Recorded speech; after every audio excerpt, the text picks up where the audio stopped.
So the big tax question is this: how do wealthy people keep their money working for them when selling their business, real estate, or other highly appreciated assets without paying hundreds of thousands to millions of dollars in tax? What if we, as business and real estate owners who have poured blood, sweat, and tears to growing our wealth, and who didn't hire expensive tax attorneys and CPAs to map out an exit strategy, knew their secrets? Instead of recreating the wheel, why can't we just model the way they deferred 30 to 50% in tax, paid off debt, funded their next business dream, and most importantly, leave a financial legacy to give to the causes we believe in most? What if their secrets weren't complicated at all, and you just need a guide who is a few steps ahead of you? That is the question, and this podcast will give you the answers. My name is Brett Swarts, and welcome to Capital Gains Tax Solutions. Hello, everybody. Welcome to the Build to Billions podcast, also streaming on Capital Gains Tax Solutions podcast. Every episode, we're joined by some of the top millionaires, billionaires, and entrepreneurs, and they share their story and insights with us so we can all level up and make a bigger impact. And I'm excited about our next guest. In fact, they're clients of mine, and this is a client success story for Capital Gains Tax Solutions and their journey to the Deferred Sales Trust on the sale of their highly appreciated business and real estate in San Diego. We're going to be talking about today is a big car wash exit, and we're facing a big tax. And like you who might be listening, you might be curious about, hey, how can I, can I use the Deferred Sales Trust? Will it work for me? What are some of the concerns someone might have had? Well, that's what we're going to be covering today. And I have my clients, He and Sudhir here. He, how are you doing today? I'm doing good, Brett. Excellent. Sudhir, how are you doing today? Good, very well. Excellent. So let's dive right into your guys' story. This is always cool, right? Because I grew up in the real estate industry doing development with my parents in the Bay Area, Northern California. Talk about your guys' kind of journey to real estate, and then your journey to working together on some developments and some investments. Whoever would like to go first can just jump in. I'll go first, maybe. I came to America in 1979, went to school, and then in West Lafayette, Indiana, at Purdue. Once I graduated, we moved to San Diego in 1987. And at that time, a year later, I bought a Arco gas station here in San Diego. And we ran it for 24 years. I did a raise and rebuild in 2007, which was quite stressful at the time. Doing the first build is always stressful. And then 2 years later, I had a buyer who offered a good price, so I exited. And at that time, by the way, did you pay tax at that point, or did you do a 1031? What did you do? I did pay tax. I had some good write-offs that were from some previous sales, so I did pay tax. But I was lucky that I had a good accountant at the time. But I did end up paying some capital gains tax. I wish I knew about DST at that time. So at that time, I thought I was done. And then like within a week, I met He, and we were going somewhere to see another location. On the way back, he said, "Hey, I have something in escrow. Do you mind taking a look at it?" So I said, yes. And so he took me to what we now have is a mobile gas station, car wash, and convenience store. This was in December of 2012. And so at that point, on the way back, I looked at it. I didn't know the numbers or anything. I liked the piece of land. It was a huge piece of land right off the freeway. And I asked him if I could be a partner. And he came back next day and said, yes, let's do this. So we've been together ever since. Since now it's going to be 13 years. Coming end of this year. I love the journey from India over to America and then into real estate, taking that massive risk on that first deal and getting through it all, and then getting a profit and having some success. What was the hardest part about that, Sudhir? Take us to the moment where you're like, hey, this is actually going to work out on this real estate investment thing, right? This business thing that I'm doing. What was it like during that journey? Well, initially, it was a friend who showed me my gas station. This was back in 1988, and it was a running business. So as soon as I walked in there, it was like almost go from there. get go from the day one because it was a running Mhm. business. It was a good location. So, I've I've run a hotel before, but never run a gas station. So that Mm. was the only issue is learning everything. But Arco had a good training program, 3-week training program.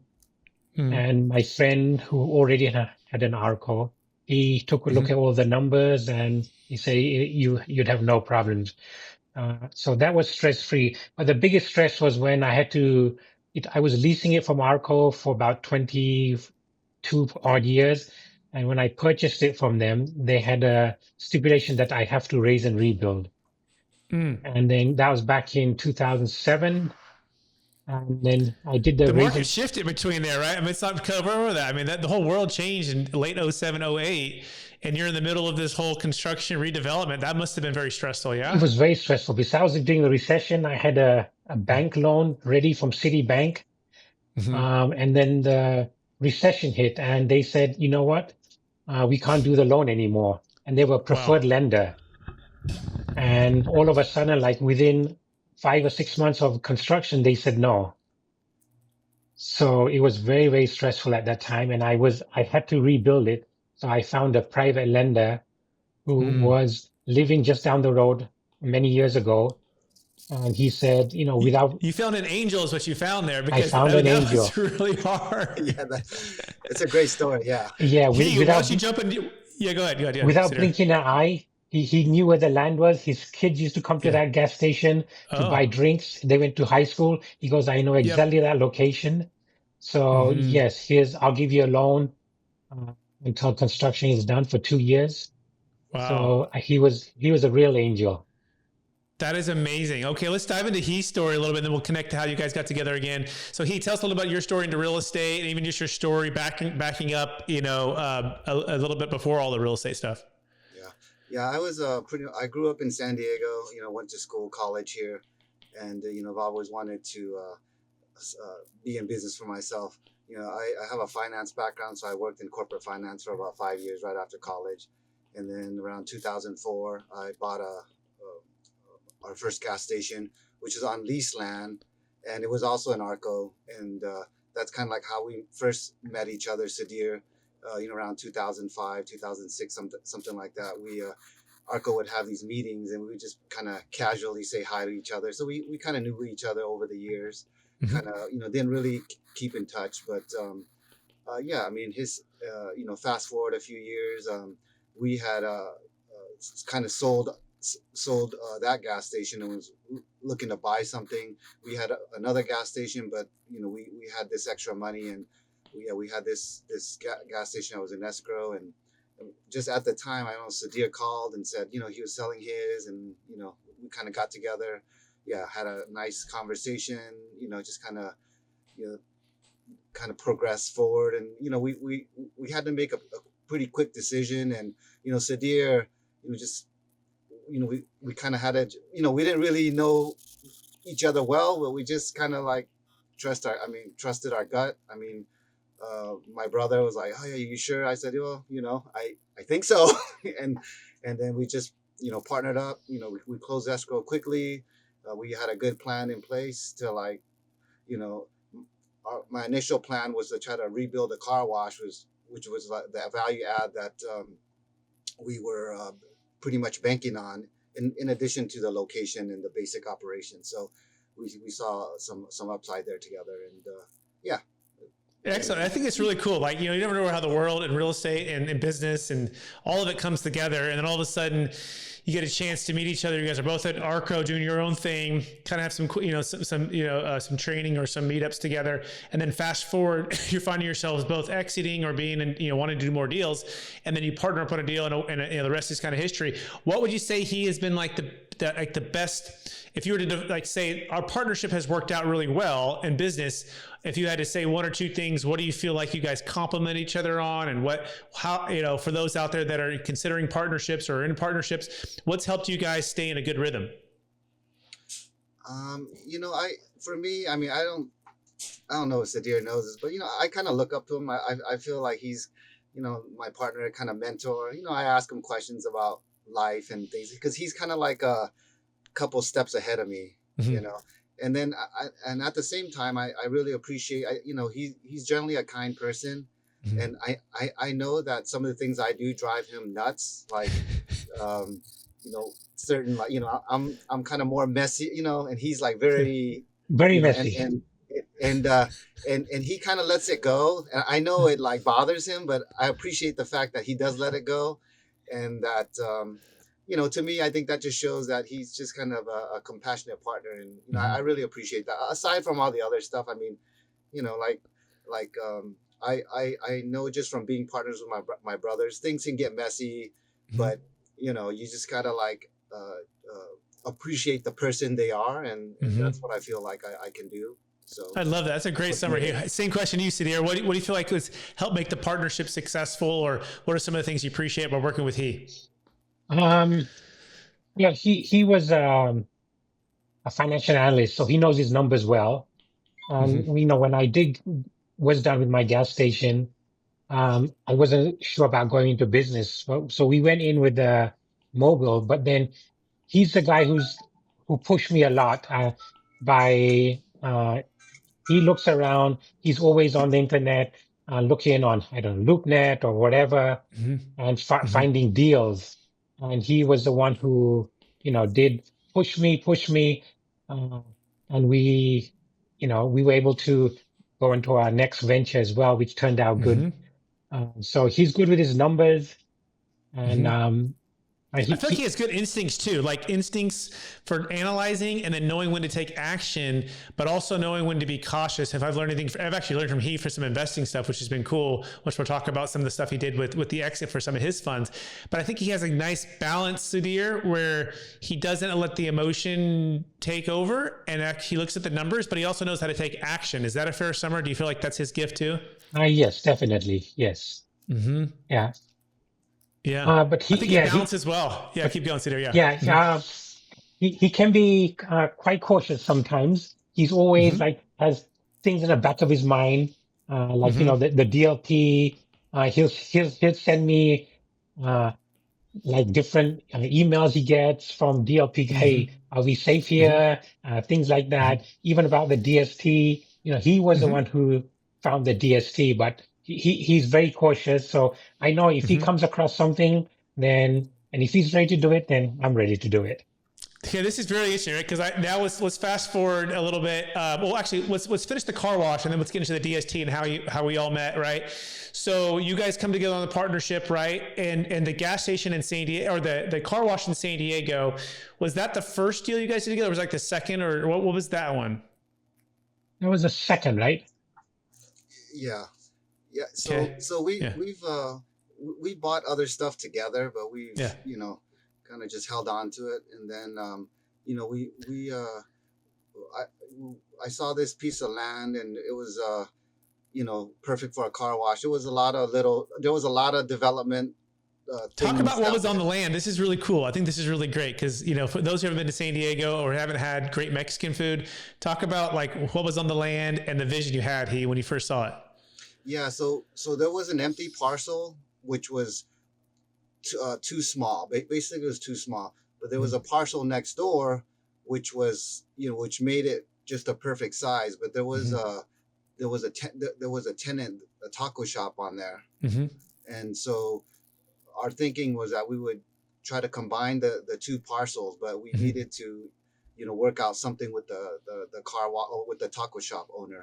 And long story short, we pretty much told him, hey, we'll build a taco shop, give you a good deal, modernize your business. And he was really happy with that. And so that was one of the items that we had to overcome. And, we try to think about it, kind of a win-win and what was best for everyone. Yeah. And so now he's inside the car wash, which is, probably doubling his business, right? And it's all modernized, and people can get the car wash was the vision. they can get lunch or dinner or whatever when they're getting their car washed, so they can have the best of both worlds. You get the full double lots combined together. And then fast forward, you guys are very successful pretty quick. It seems like the rapid appreciation, you guys hit an absolute grand slam on it, right? So walk us through just how quick it progressed, and then walk us through the point where you're looking at selling. Take us there. He. Yeah. When we first bought it, and even during construction, we were kind of a little bit skeptical, because the dynamics of the areas that, it didn't have that much traffic, and it was unconventional. It wasn't in a corner. It was like kind of mid block. And so we were we were like crossing our fingers, but we felt okay, but it wasn't like, oh yeah, this is going to work for sure. Mm-hmm. Mm-hmm. But it turned out that, it was really busy when we started. I think it's just the fact that it was, because there wasn't a lot of traffic, but there was like very dense housing, which I kind of banked on that. Mm-hmm. Sudhir might have a different view on that, but Mm-hmm. I really banked on the fact that there were a lot of dense housing around there. But anyhow, business pretty much right from the first day we opened, people would just kind of naturally come in, and we were pretty busy. I mean, we had some good strategy, kind of thinking about it beforehand, but business was good. I mean, we weren't open for like maybe about a little bit over a year, no less Mm-hmm. than a year, right? Yeah. So talking about location, I mean, when I looked at location from day one, I thought, shit, what am I getting into? It's in the middle of the road. Yes. It's between two traffic lights, which are like half a block away, right down in the middle. And there was a social security office across the street, which had closed down. It became a college. I think it closed down. And the traffic count was like only 21,000. And they say you need at least 33,000 car count for the good car wash. And it's 22,000. But we went ahead with it. And then like 5 days before its opening, I could not sleep a wink during the night. Because I said, they say if you build it, they'll come. But I thought, will they come?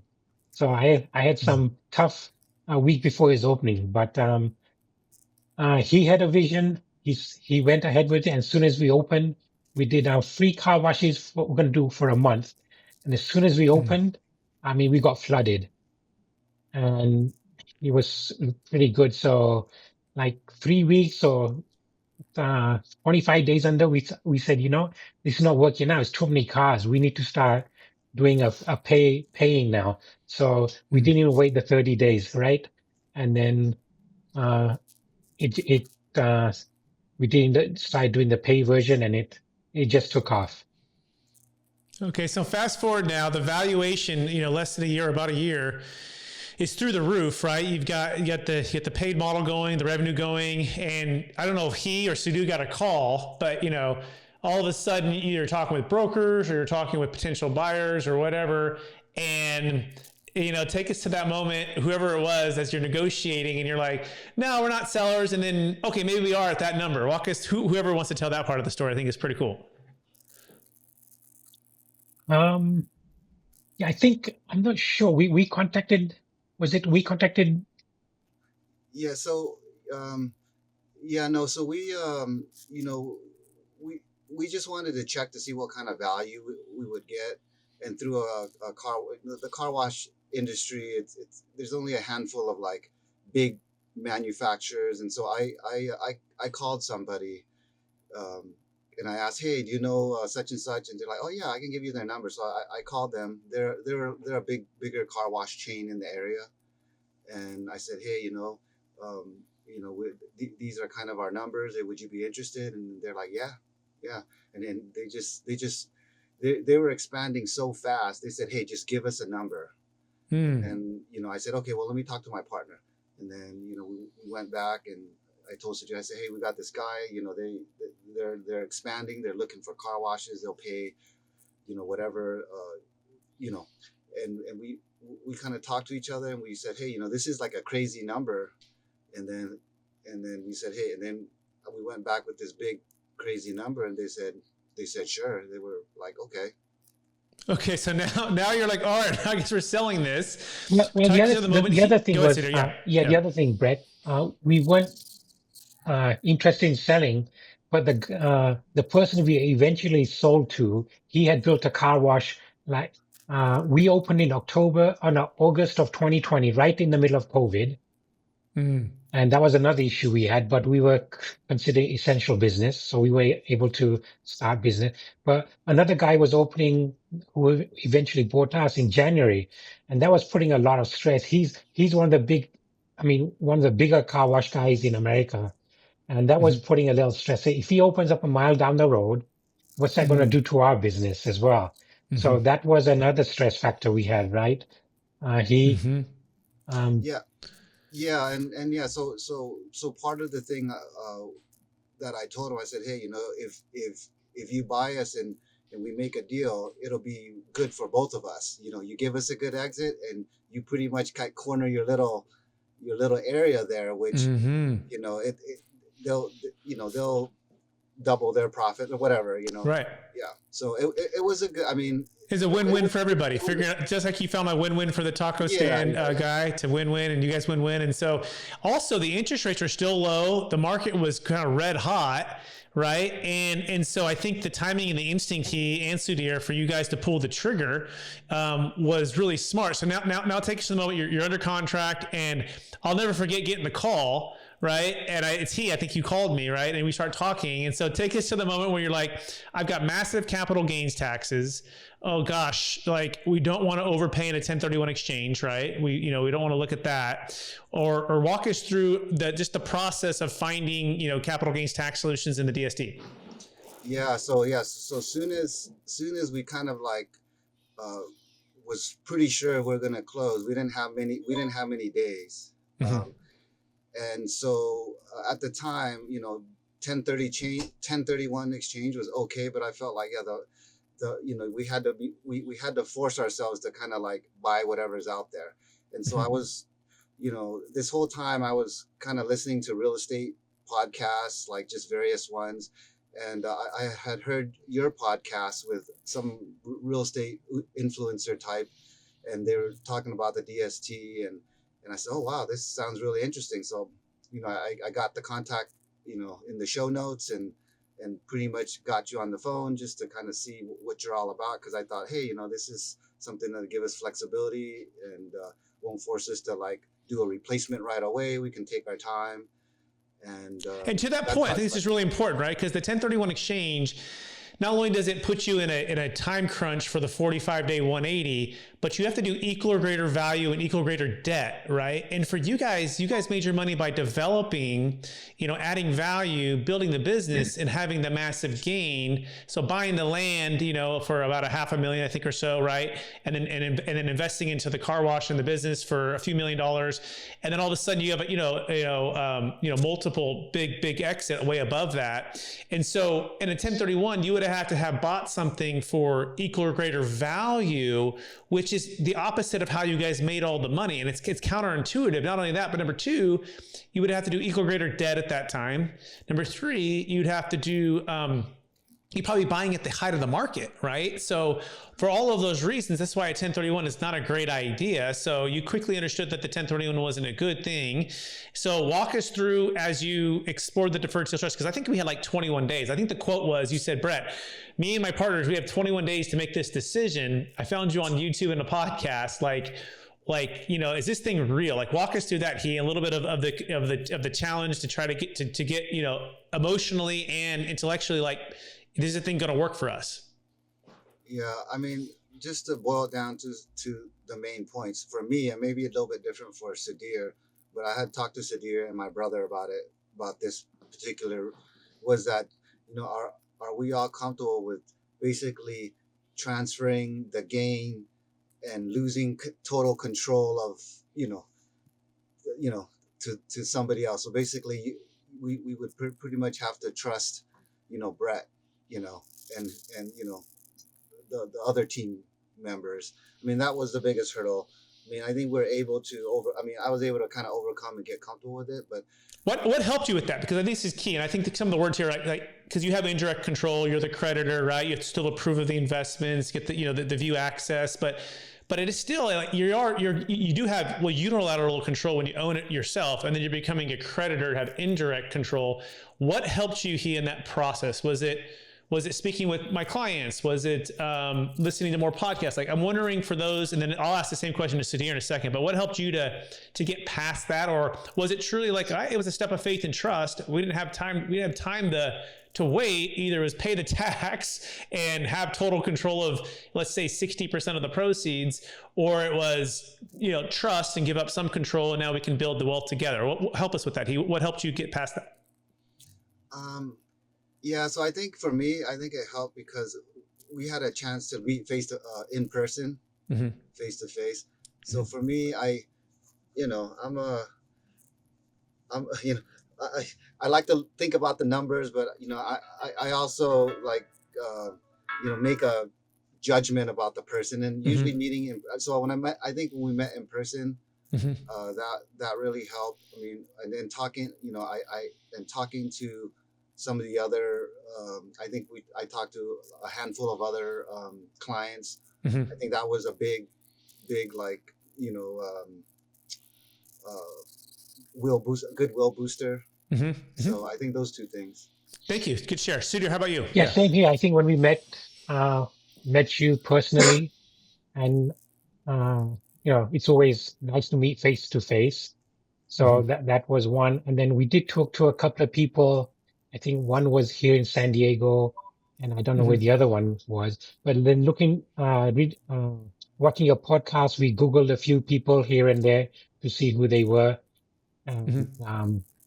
That had a good influence on us as well. But meeting you up close and personal, that was probably at least 50%. That's great. Yeah, I appreciate you shared that. And Sudhir, how about you?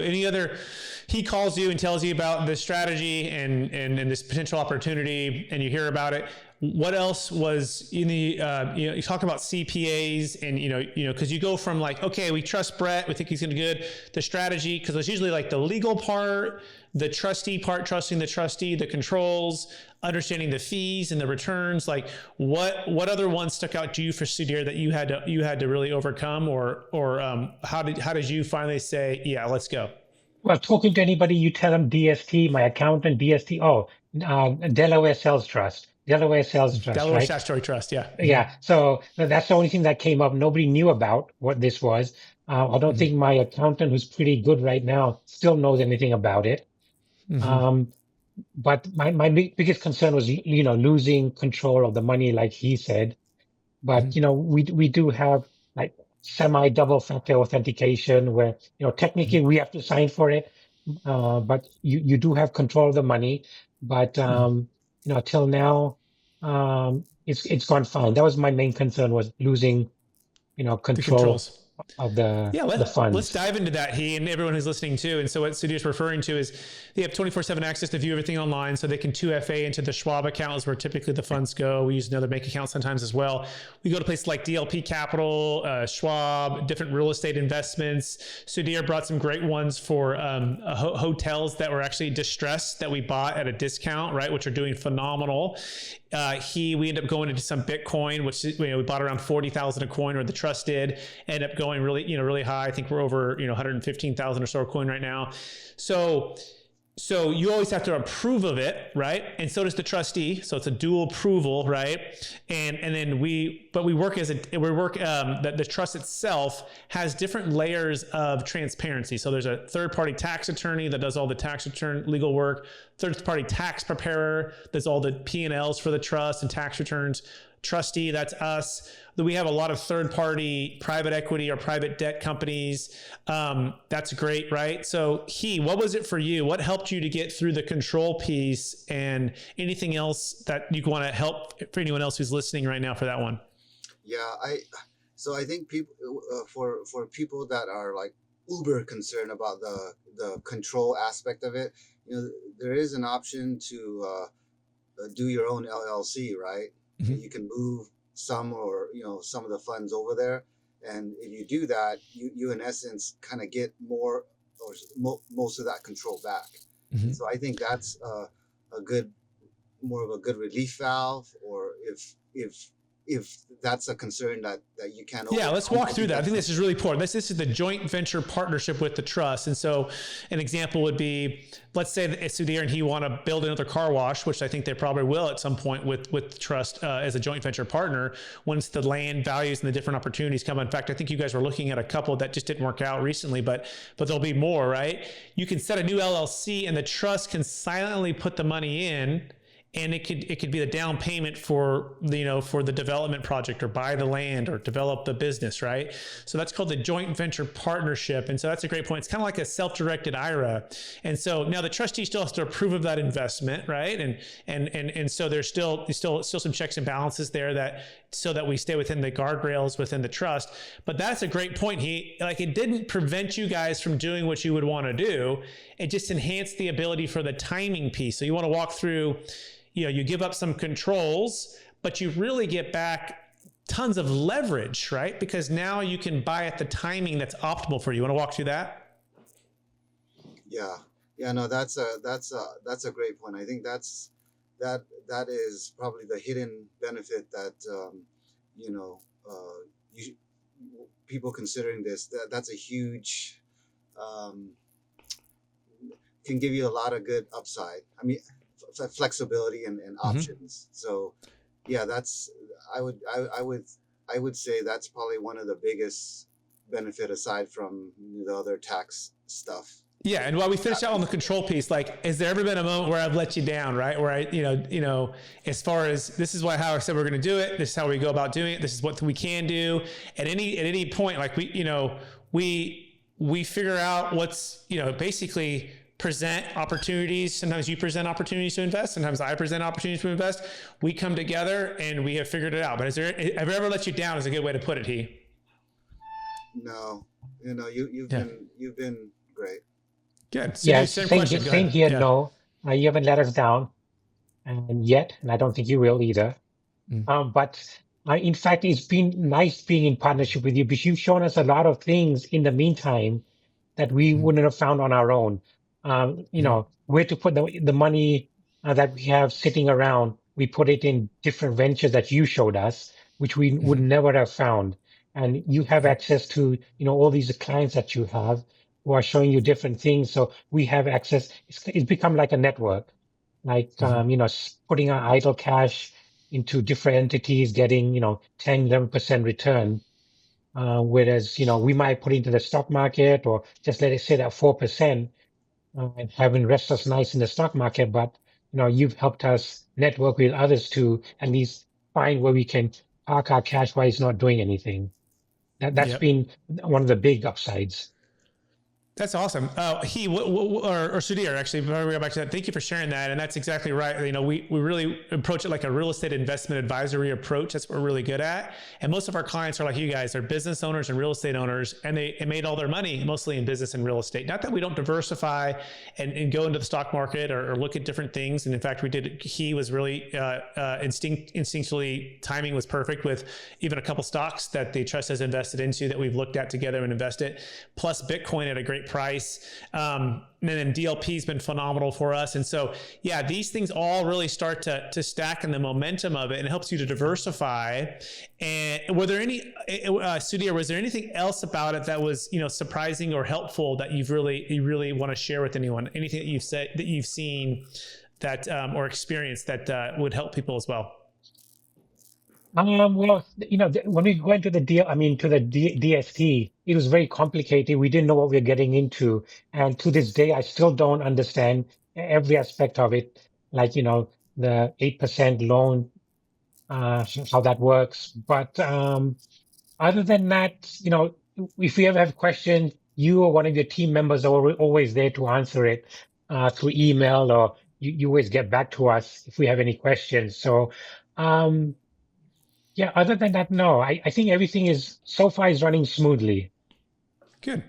Same question. And then also talk about fees, because you're a numbers guy, right? Sometimes people say, the DST feels like it's expensive. It's about 1.5% to 2% on a recurring basis. And, and they have to make sense of it. Help walk us through that, as you looked at the numbers, and then finish with the value. Do you feel like the value has been there for the expense? Yeah, I think the initial upfront, I say, is a little bit of you know, not concerning, but yeah, there is a fee. But I think if you look at it in the long term, and if you can that flex, that what I said earlier, it gives you the flexibility if you want to take a little bit more risk on the risk curve, that the the money that you would have lost to taxes, that could be working, for you, and kind of the fees could be made up that way. But so I look at it as that, yeah, like longer term, you can kind of go out on the risk curve a little bit, and make up that fee down the road. And Yeah. Yeah, and by the way, for those who are wondering, upfront fee is about 1.5% on the first million, 1.25 on anything above that on the gross sales price. That's to the tax attorney, legal part of the team. And then the trustee fee is about 1.5 to 2% on the AUM, the net proceeds. I think one thing to mention for you guys too is you actually have two other partners as well, right? In the deal. And one of them was a kind of a small minority share. And so he just paid his tax.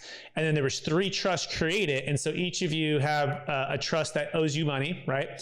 And you can still joint venture partner together on deals, but you could also be solo on your different investments. And you guys have done a little bit of different investing within the trust. So it's kind of customized to each of your risk tolerances, each of your needs, each of your cash flow. So it's very flexible there. The payment itself can be flexible as far as how much it pays you, when it pays you.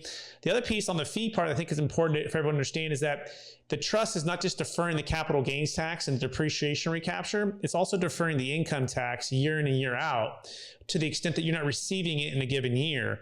And so that's a nice piece because I think you guys actually delayed it for a while if I look at your notes, right? But it can also kind of be adjusted along the way. So if you have higher income years, you can turn the trust can turn down its payment.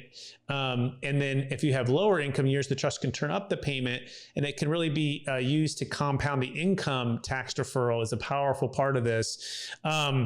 We are running out of time. I think kind of like the last kind of couple questions here, guys, just so everyone can hear on a scale of 1 to 10, with anyone listening out there, how likely, and 10 being the highest, how likely are you to recommend, my services to anyone who might be considering this? I'd give you a 10, Brett. Yeah. I never give anybody a 10. It's always a 9. There's always, room for improvement. So if it's a 10, there's no room for improvement. So I'd give a 9. Okay, I appreciate that. If anyone wants to get started, go to capitalgainstaxsolutions.com. It's capitalgainstaxsolutions.com. And I look forward to the opportunity to work with anyone who has a sale of Bitcoin, business, real estate, at least $1 million net proceeds, $1 million gain that's exiting to set this up to see if it can be a great fit for you. Go to capitalgainstaxsolutions.com. That being said, are you both ready for the lightning round? Yes, I guess so. Sure. All right, we'll start with he. What would you say is the number one book you maybe recommended or gifted the most in the past year or two?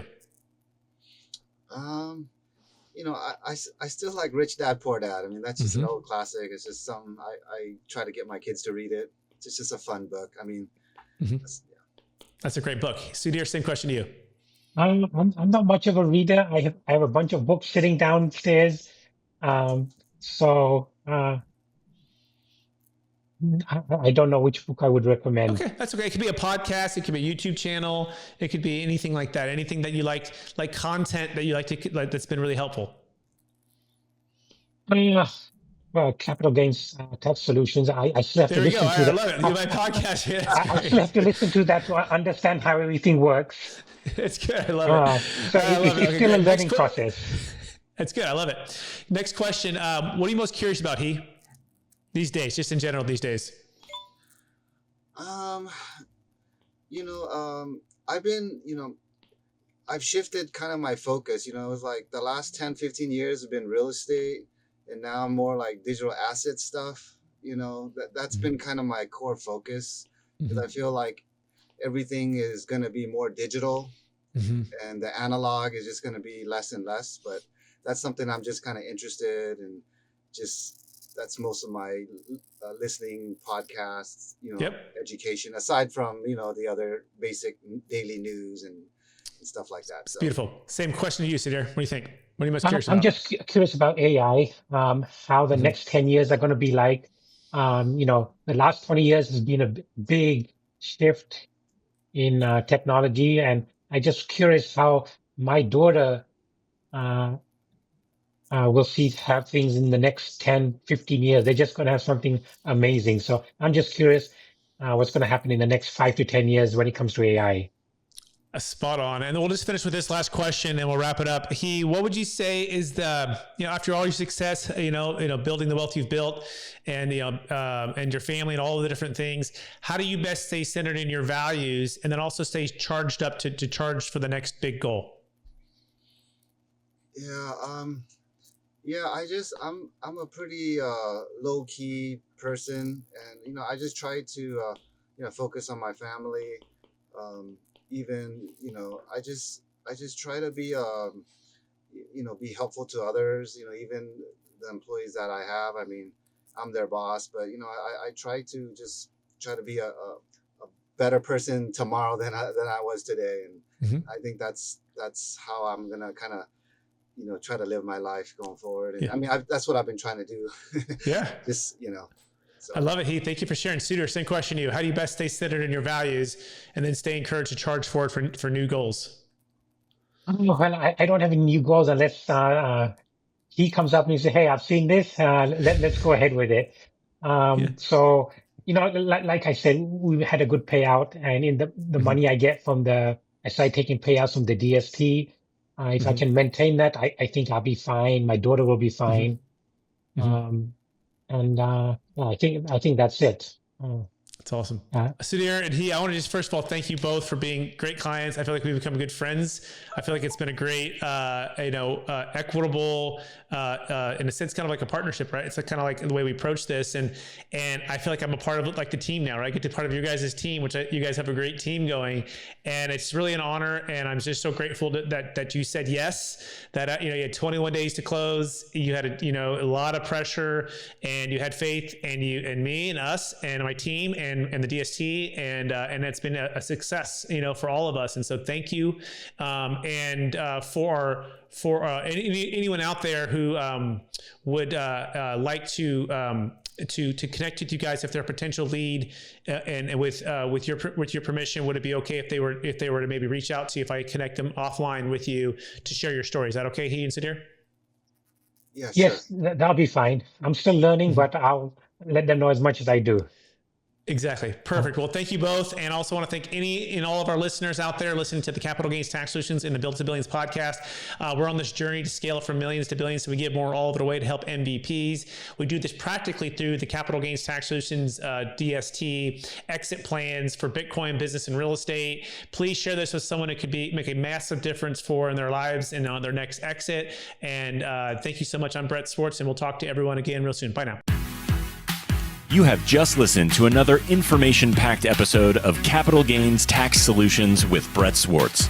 We hope you enjoyed today's show and found it helpful.